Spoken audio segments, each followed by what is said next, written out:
We always do.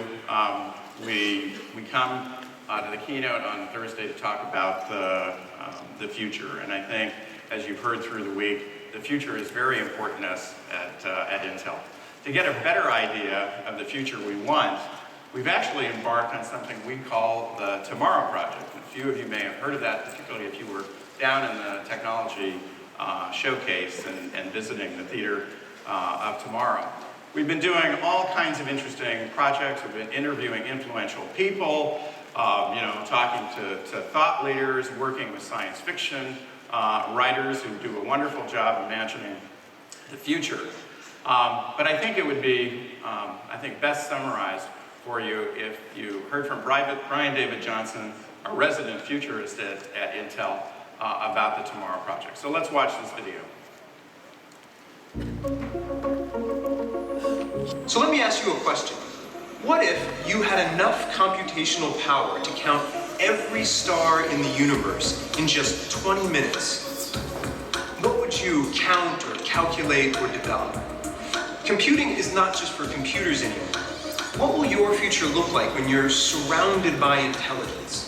We know it's coming, so what are you going to do with all those sensors and gadgets? What does software look like in a world of extreme scale computing when you have a humanly unknowable amount of data available to more devices than there are people on the planet?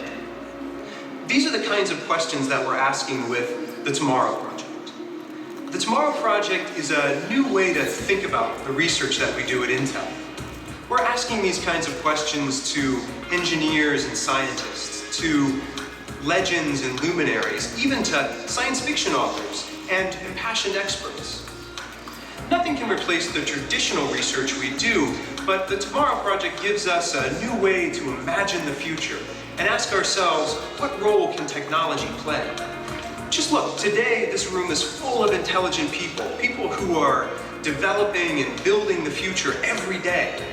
We want those people to be a part of the conversation. We need them to be a part of the conversation. So let me ask you a question. What kind of future do you want to live in? What kinds of future should we avoid? What is your request of the future?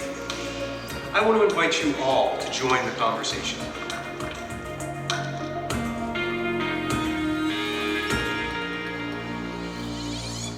And we do want to invite you to join the conversation, to be part of the Tomorrow Project. You can do that by visiting the Theater of Tomorrow in the Technology Showcase. That'll be open the rest of the day. And if you don't make it, you can always go on the web to techresearch.intel.com/tomorrowproject and get involved that way.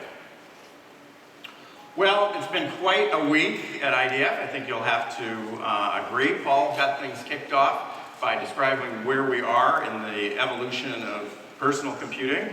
And Muli came yesterday to show us some of the truly elegant technology that's just around the corner for personal computing. I know I'm going to be lining up to get one of the Ultrabooks that you people will create and make that part of my computing stable.